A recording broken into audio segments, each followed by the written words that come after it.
let's start again. If you are afraid to ask a question in English, you can ask in Czech and translate it. Maybe I will start asking. We were actually just talking about it. Basically, your lecture, and this is not the first one on the same topics I have attended. Like express some disappointment or like some general negative feeling about the classical ecological competition theory because the patterns we observe do not fit well to the at least to the simplistic view concerning the factors which are behind patterns in abundances and diversity, right? Because we would expect that, actually I really like the results concerning the relationship between diversity and species packing and total occupied ecological space, which is something we really would expect that there should be the relationship. And also the patterns concerning abundances. And we know very well that it is really difficult to find any factors which are anyhow related to abundances or which explain the differences of abundances. And in the end, you always end with this pathogens. The pathogens will be probably responsible for it. But isn't it just because it is the last hope that we will find any factors there? Because isn't it just because we don't know too much about them, so we can attribute everything to pathogens? And do we have any evidence that it is pathogenic, except the evidence that it is not anything else?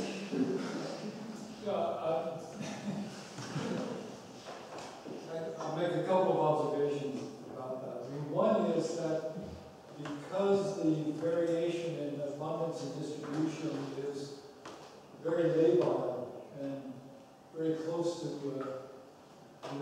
closely related species are very different in this regard. It means that whatever factors are influencing distribution and abundance must be relatively specialized to that particular species. And when you think about, well, what could that be? I mean, primarily you're going to come up with biological interactions, and pathogens are going to be one class of those biological interactions. So I think that's one piece of evidence that these biological interactions, whether they're pathogens or other predators or other things, the pathogens are more likely to be species specific because of the way that immune systems work. So that's one piece of evidence. The other thing, of course, is that there's abundant evidence that pathogens can make a big difference in populations. And so when you get pathogens introduced to an area where the local host species, potential host species, don't have an evolutionary history with those pathogens, they can go crazy. And in the Hawaiian Islands, we have these classical cases of the introduction of malaria and bird pox virus, have wiped out many of the native species there, but are evolving sort of in isolation of these pathogens for millions of years, and then all of a sudden we introduce new pathogens and have devastating effects on populations. So we know, of course, and I think everybody realizes that these kinds of pathogens can have very strong effects on populations. So that part is part of it. There are a number of examples where introduced host species are outcompeting local species because of shared pathogens, which the local host can't tolerate. And so there are a number of very nice cases in which this has happened. There's various kinds of zoonoses where shifting between different hosts occurs in introduced ranges is a very common sort of thing. So I think all the elements are there that we understand this basic biology, and it's all plausible in that sense. Whether this is actually what's happening or not is another story, which I think is one of the reasons why people are beginning to become so interested in looking at several model organisms like avian malaria or others as sort of potential causes, or at least model systems for looking at the pathogen side as opposed to the host side. Of course, we don't know what pathogens might be important or responsible. Suppose it turns out that it's RNA viruses, or it turns out there's gut helmets, or whatever, or any combination of these things. So it's a circumstantial case, right? And I think that the requirement for specialization of the cause because of these differences between closely related host species is a pretty good argument that something very specialized has to be involved. Yeah, that's one take on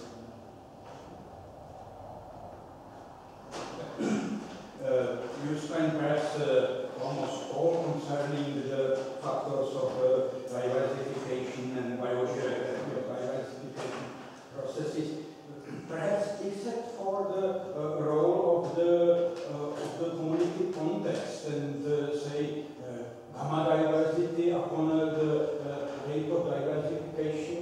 I was greatly impressed with the map of the rate of diversification in birds, which follows just the boundaries between the borders between the geographic ranges, where maybe the zones where the adaptive capacities of competing species come to say their end. So do you think could have something like that play a role in modifying the rate of diversification?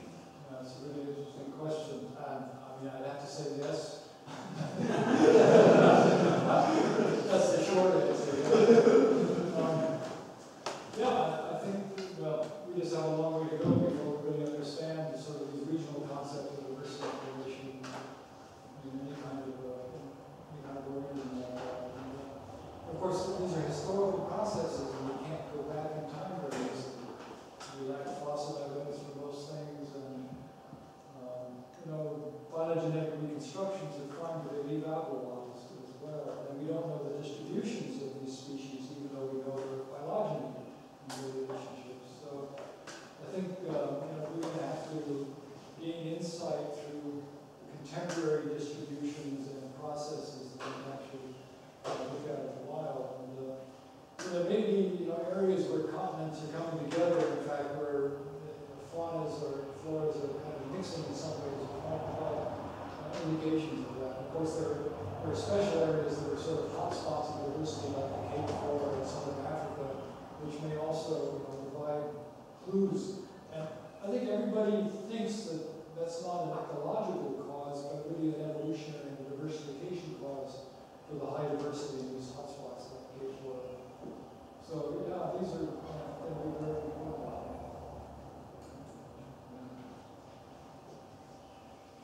But it really emphasizes the need to take a really broad view of these processes.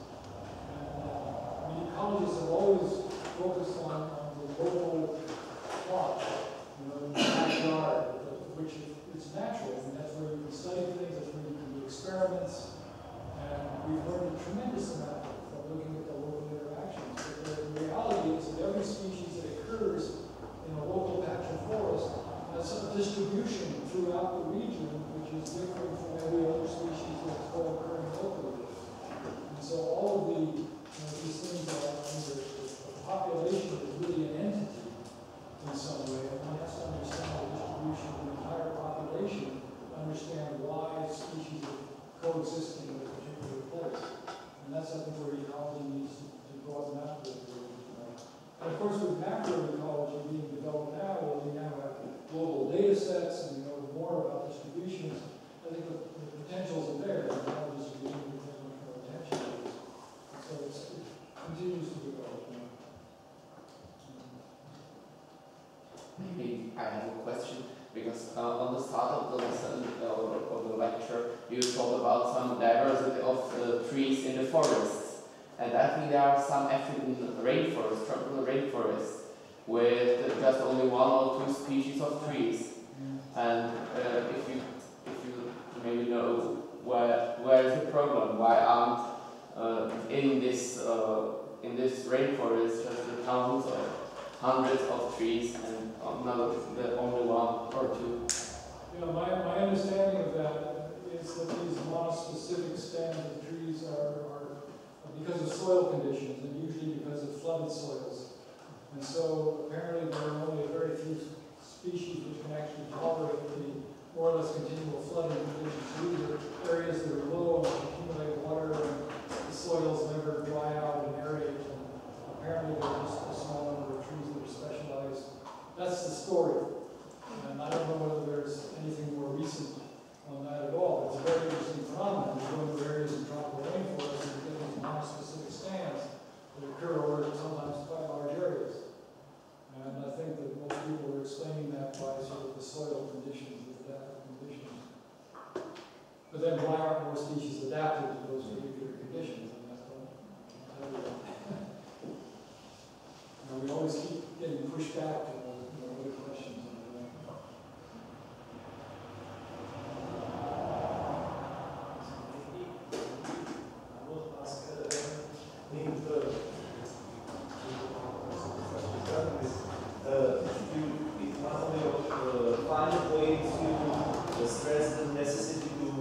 Understand diversification to understand diversity, but most of your talk did not support this statement. If you have really various patterns concerning diversification, the question is to which, of course, I myself study diversification, but to which extent diversification shed light on diversity?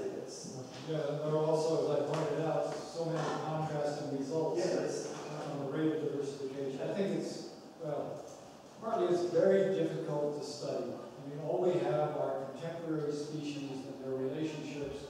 If we're lucky for some groups, we have a fossil record, but in most cases, that's relatively lacking. So we're really limited in the information that we have around sort of rates of species formation and extinction. And estimating extinction rates from phylogenetic data is almost impossible. And there's many studies recently been showing that it's just very, very difficult to get estimates of extinction rates. And without that, you don't really understand diversification.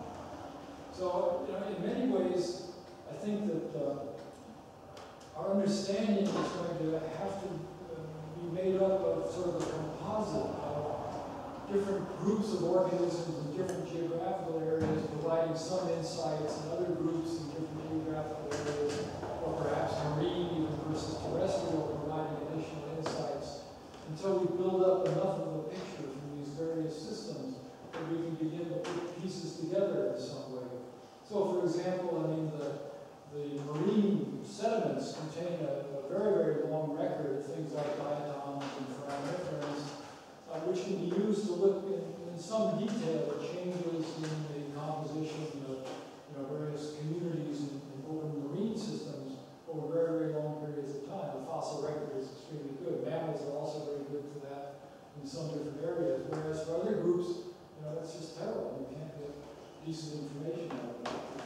And so I think we have to pick and choose the best examples we can get and make sure that as we're putting these together, they maintain some consistency in the kinds of ideas that we're developing. We have a fragmentary record.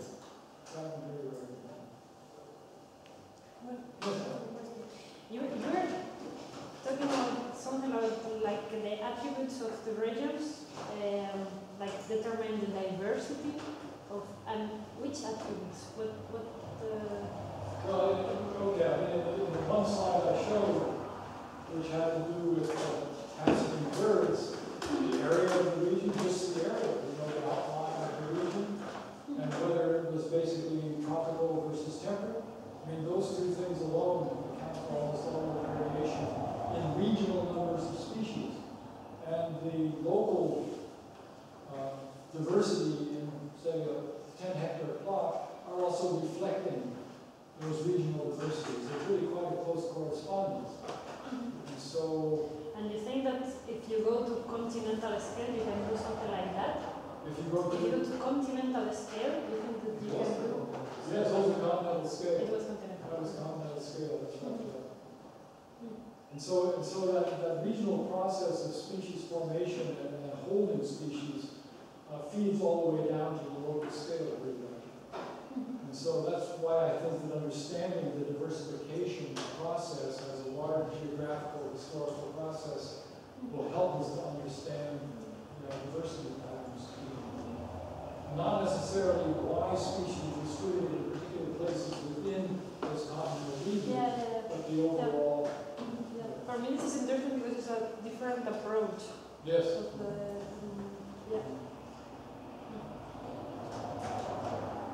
Is your opinion about existence and possible mechanism of the phenomenon of decreasing rate of diversification within planes? Yeah. What is my idea?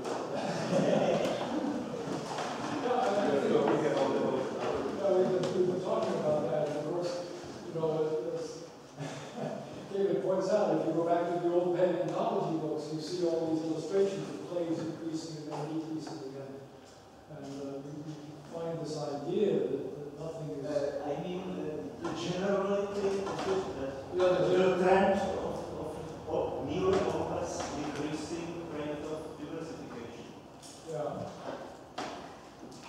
One thing I think is fairly clear that except for major extinction events like the Cretaceous extinction, the diversity has been relatively constant over long periods.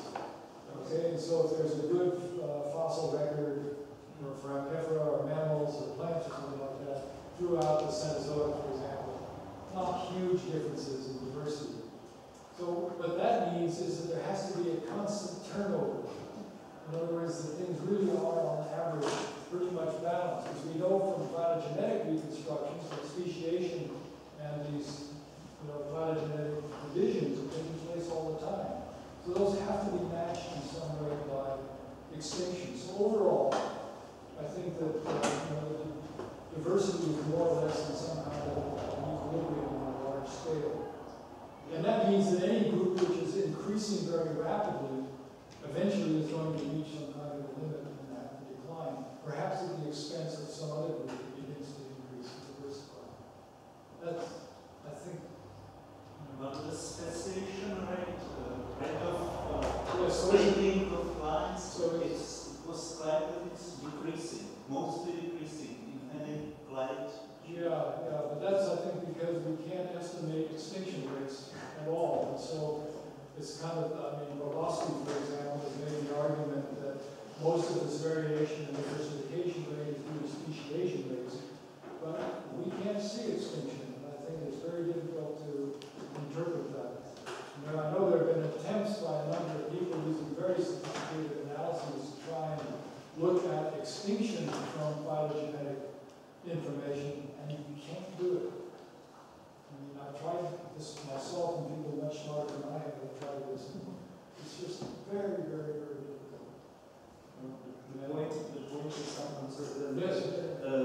The alternative to this decreasing diversification, and indeed we cannot distinguish decreasing speciation from increasing extinction. So the alternative is impossible. It would be exponential growth of the number of species, which is not possible. And so if it is not exponential, at least some taxa must reveal the decreasing diversification. It's the only possibility. And maybe it's not actually Bob has shown the picture of this, I don't know, Funaris or what. It was increasing all the time. So definitely there are taxa which are still increasing. But this may not necessarily. The extinction rate may be equivalent. The number of species may have been the same.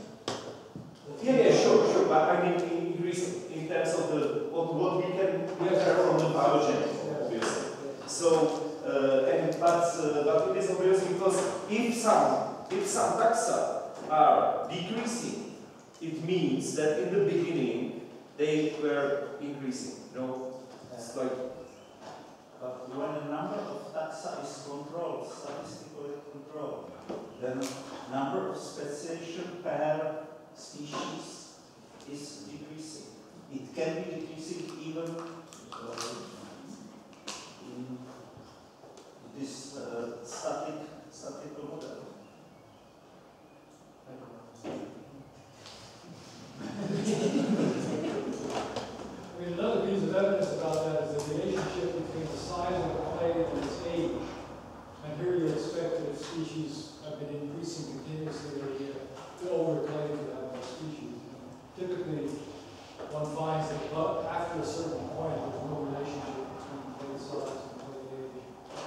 suggesting that in fact you get a balance between speciation and extinction. Honestly, I have some problems with this argument because the plates are often selected why deliberately. Yes. And obviously, if you select all the plates in the phylogeny, you must have obvious relationship between the size and age because because the larger plates are those which are closer to the root. So which is obvious. So I had problems with this Ragowski stuff. You can't select nested plates. That's the point. But if you don't use the nested plates, you must decide what will be your like this, which nodes to take, and it is a problem. And moreover, there is also another bias for that, and that is count from top view which means that diversity and history of diversity of the Chrome taxon is something else, that the diversity of its stem line and its part history. So that unfortunately our optic is biased in that way. But this is it basically. This is involved in this.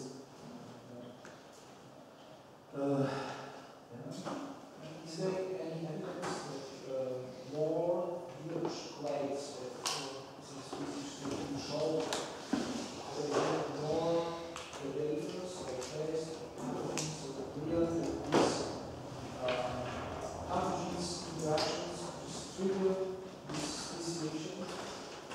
So you're asking about the potential role of pathogens in species formation. It's a good question. I wrote a paper with a colleague of mine a couple of years ago where we postulated that the diversification of archipelagos that we see in Galapagos and in Hawaii and places like that was promoted by the fact that if there are few pathogens in those islands, then species can come back together again into sympatry relatively easily. If they have a lot of pathogens and they are evolving independently, then sometimes they can't come back into sympatry because they can't tolerate the other species' pathogens. At least that's the hypothesis. And so one of the things we postulated was that the absence of pathogens on islands, which is generally true, is actually promoting diversification by allowing secondary sympathy to occur much more readily. That's a hypothesis, right? Okay, so that's the relationship between speciation rate. But that suggests that when you get into continental areas and secondary sympatry is maybe prevented to a greater degree by interactions between pathogens, maybe that should actually slow down diversification. And the things that diversify rapidly may be those which have somehow escaped certain kinds of pathogens that they infuse with. Purely speculation. It's something we're thinking about. And it could be possible, for example, that this archipelago, which were not colonized Biota at all. So we have all There's empty space. Exactly. Yeah. So the northern altitude and so on, relation areas have been shown in some way with speciation rate increase towards north. Other groups, they need it. This is like context dependent, that in more stable and more complex systems like tropical systems like this pathogen interactions are more important. Whereas in other, where the abiotic interactions are more important, probably the pest pathogen interactions are not so important. Or like Galapagos. Sounds good to me. Yes, I mean, all of these are reasonable ideas. How do we sort them out? This is for the young people now. You have a big responsibility. With the marginality, you show a series of slides comparing the mean abundance of the species and the rate of diversification, number of species in family. And you argue believe that there is no relationship between that and the abundance is somehow stable, regardless whether it is diversified or less diversified person. And from the last slide, of course, I got a bit different impression. I noted that in the highly diversified clays, say abundance convert to some mean value. But in the case of low diversified taxa, there's a great variation. And do you think, or did you test it? The hypothesis that the degree of clay diversification influence the variation of its effect in actual communities. Yeah, this is again a very interesting question about, especially about the role of, let's say, morphological diversification. So I mean, just the interpretation of the slide you demonstrated, this relationship, diversity of family and yes, mean abundance. And in case it was just one or few species in the family, there was huge variation, minus, while in the rich families it was mean values for all. Yes, Yes, that's a statistical problem. was it standard error? No, these are, Maybe it's bigger, I don't know. No, these are statistical properties of sampling, so that in very small clays, you're sampling actually the same species abundance distribution, but you get more variation between the clays because they're very few species. Yeah, I'm sorry, I didn't make that, yeah. And in fact, it's as you predict just from the sampling distribution. So not only are the average abundances the same, but probably the variance in the abundances is also the same for small versus large clays. That's a very good point.